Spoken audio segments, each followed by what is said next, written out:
Hi all, I'm Sid and this is a phone from a company that we all thought would soon be dead. It's a U phone. Now many of you would remember U. It was a brand co-owned by Micromax and they had some great releases, very popular releases, Unicorn, Utopia, Euphoria, Yureka, and after that they stopped making phones and we thought that they are gone. But no, they are not gone, and here is a proof that they are not gone. The name of this phone is U Black.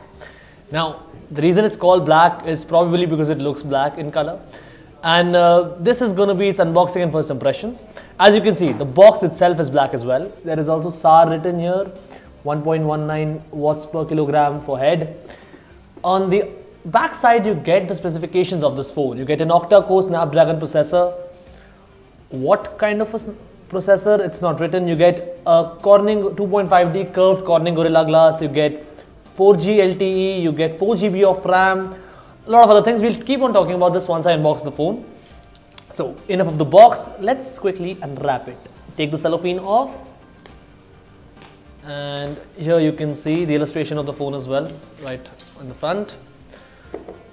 Okay, it comes out like this. So here you see the brand name U, and let me cut this as well. Now when Yureka come, I remember a lot of people did buy it because the phone had cyanogen mod inside it. This phone might not be having that. We'll talk about that when we get into the software section.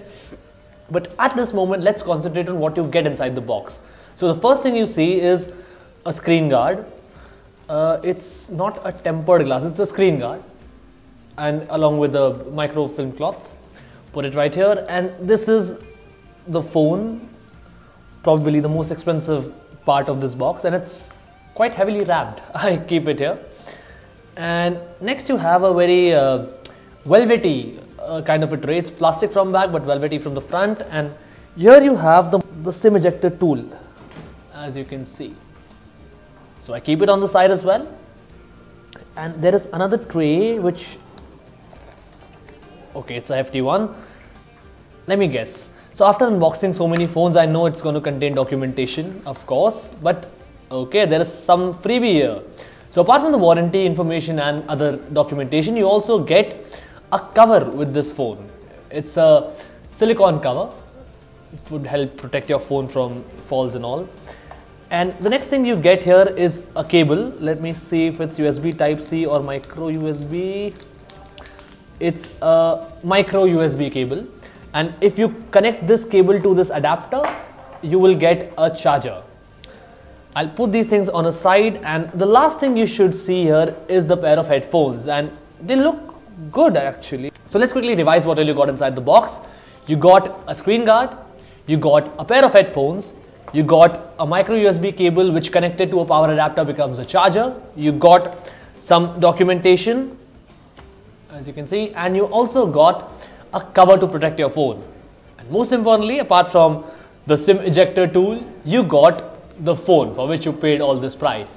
So now let me keep all the things inside the box and let me focus on the phone. Let me turn it on and show you how it feels at a first glance and how the phone feels without its plastic clothes. So here's the Yureka Black unwrapped and unboxed, and I've also set this phone up.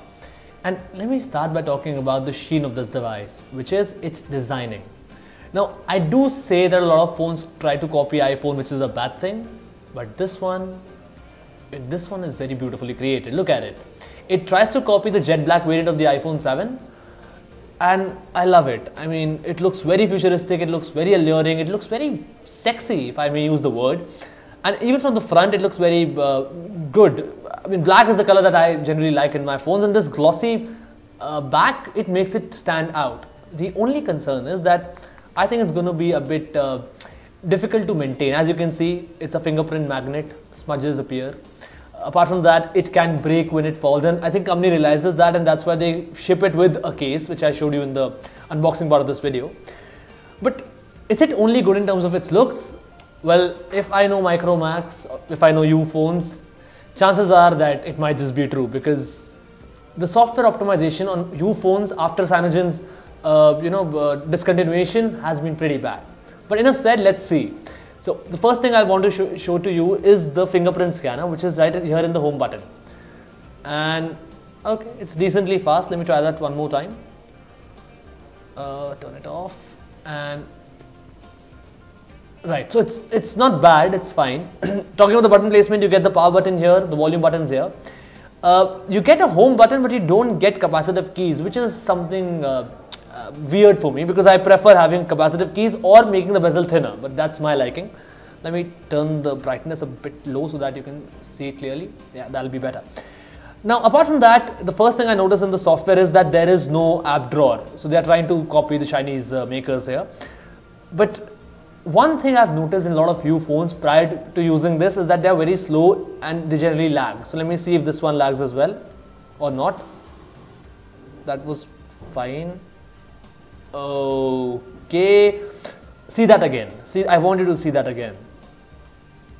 So you see that? So in terms of performance, it packs in a Snapdragon processor, which was written on the box. Let me see which one it actually does. So it's going to be a Snapdragon 430 CPU. It packs in a Snapdragon 430 CPU, the same one that powers Redmi 3S and 3S Prime.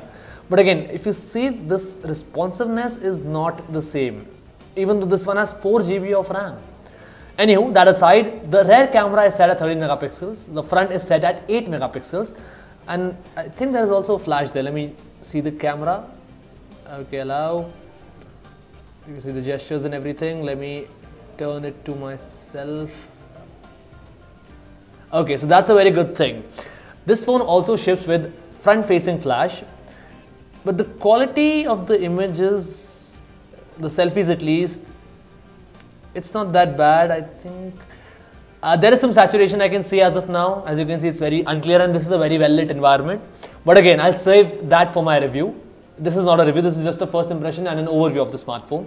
So it ships with an 8 megapixel front camera along with front-facing flash. You get a 30 megapixel rear camera, of course with the rear-facing flash. Apart from that, it has got 32 GB of internal storage, and it runs on Android version, in my opinion, 6.0, but let me confirm. About phone, here it is. So it runs on Android Marshmallow, which is not the latest Android out there. And Micromax is not a company that, or Hue is not a company that pushes the updates that fast, but again, we can hope for the best. And that is pretty much it about the phone that you need to know. Oh, one more thing is that it has 3000 mAh of battery inside. How good it is, I cannot tell you right now. I haven't used the phone that much. But that is pretty much it about the phone. If I have to sum it all up, it's got a very good design. Processing is fine. 4 GB RAM is something that, you know, it's very good these days. Cameras too seem decent on paper. But the best part about the smartphone is its pricing. But again, what a phone looks like and what the phone feels like are two different things. Let me review this phone and I'll let you know what my opinions on it are if I get to review it. And apart from that, in terms of the first impressions, I'm quite impressed with this phone. In terms of its looks, in terms of its performance, I do think that, as you can see, there is certain lags present, but they can be fixed with the software update as well. In terms of specs also, for this price bracket, they are pretty good.